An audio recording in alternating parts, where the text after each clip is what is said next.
Bonjour professeur Mansancal, je vous ai fait venir parce que vous avez présenté au cours de ce congrès une communication sur l'évaluation échocardiographique du cœur du sportif. C'est un sujet qui intéresse beaucoup les cardiologues praticiens, souvent des questions, pas toujours des réponses. Et là, avec vous, on va avoir toutes les réponses. Ouais, on va essayer en tout cas.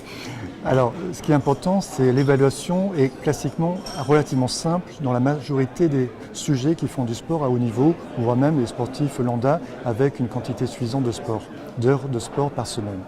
Ah, je vous interromps tout de suite.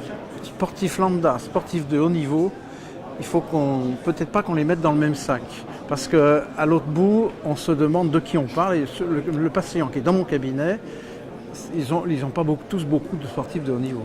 Bien sûr, alors il y a le sportif de haut niveau, c'est moins de 35 ans, qui fait des sports de compétition, mais vous avez de plus en plus de sportifs qui ont plus de 35 ans, qui se mettent à la course ou à d'autres vélos, et avec de nombreuses heures de sport par semaine. Et cela, c'est vrai que les caractéristiques sont un petit peu différentes, mais on peut avoir un remodelage cardiaque à partir du moment où on fait suffisamment de sport par semaine.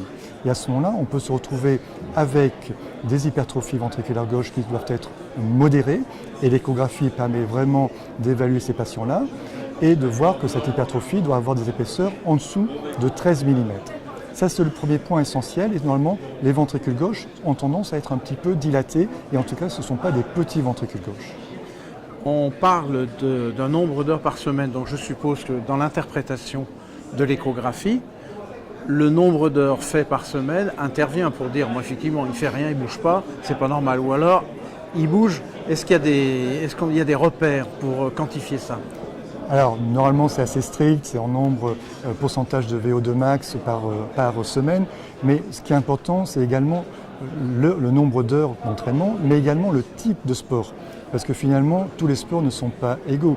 Si la personne qui est en face de vous fait de la boxe, c'est un sport intense, ça ne sera pas la même chose que par rapport au golf, par exemple, où c'est un effort modéré, qui peut être prolongé, mais dont l'intensité est relativement faible. Donc il faut bien sûr interpréter l'échographie, voire même l'électrocardiogramme, en fonction justement du type de sport pratiqué et de l'intensité pratiquée par semaine. Donc vous avez donc un remodelage modéré classiquement avec une fonction diastolique strictement normale chez le sportif de haut niveau ou qui fait un nombre suffisant d'heures par semaine.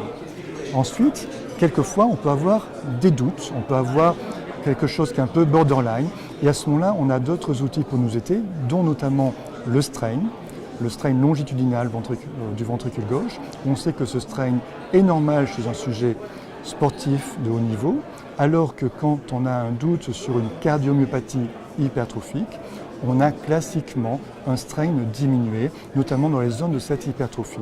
Donc il y a cet intérêt de faire cette distinction entre le cœur du sportif et la cardiomyopathie hypertrophique, en sachant que ce n'est pas le seul critère pour faire cette distinction. Après, on va aller plus loin. L'électrocardiogramme est un outil important qu'il ne faut pas négliger. Et dans quelques rares cas, on va même jusqu'à l'IRM pour voir cette hypertrophie. On va rechercher de la fibrose myocardique et exceptionnellement, on sera obligé de mettre le sujet à l'arrêt, éventuellement faire des tests de VO2 max, voir si le sujet est symptomatique ou pas, voir les antécédents familiaux, c'est un point important également. L'interrogatoire, c'est même en premier qui doit intervenir, parce que si c'est une famille de cardiomyopathie hypertrophique, la probabilité que ce soit une CMH est beaucoup plus importante. Et c'est tous ces arguments qui vont vous dire plutôt un cœur du sportif ou une cardiomyopathie hypertrophique. Le strain est l'élément nouveau dont vous avez parlé. Tous les cardiologues ne l'ont pas, et surtout n'ont peut-être pas la maîtrise absolue. Est-ce que la réponse, comme j'ai cru le sentir, est une réponse binaire, ou est-ce qu'on est encore dans une réponse avec une zone grise ? Il y a forcément une zone grise. Si on vous répond toujours binaire avec une valeur seuil, moi j'y crois pas. En médecine, c'est suffisamment compliqué. Donc on a des valeurs où c'est un peu limite. Alors le strain longitudinal normal, c'est aux alentours de moins 20%. Mais si vous avez 19, est-ce que c'est pathologique, en sachant que ça change en fonction de l'homme, de la femme, de l'âge du sujet, également de la machine qu'on utilise. Donc c'est quand même assez compliqué. Mais c'est un faisceau d'arguments qui va vous faire pencher plutôt vers un cœur du sportif ou vers le cœur d'une cardiopathie hypertrophique. Et puis il y a autre chose. Oui. Éventuellement, on peut aller jusqu'à la génétique. Et il faut également, quand on a des doutes, s'appuyer sur les centres de référence ou de compétences. Il y en a partout maintenant en France et il ne faut pas hésiter à leur poser la question. Ces centres sont là uniquement pour donner leur avis et qu'il y ait un retour ensuite auprès du cardiologue traitant. Votre communication était, je crois, centrée sur le strain, donc je me permets d'y revenir.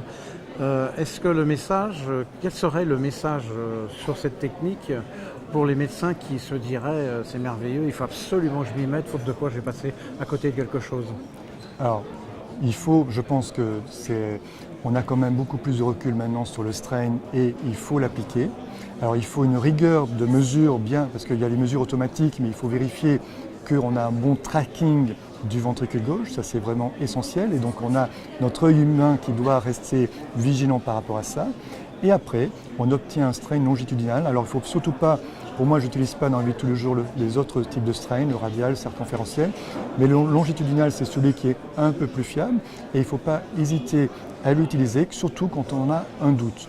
Quand vous n'avez pas de doute, moi je pense que ce n'est pas la peine d'aller au strain, mais quand vous avez un doute, c'est un argument en plus pour dire est-ce qu'on se dirige plutôt vers un cœur du sportif ou vers une cardiomyopathie hypertrophique. Ça me semble très clair, merci beaucoup. Je vous en prie, merci.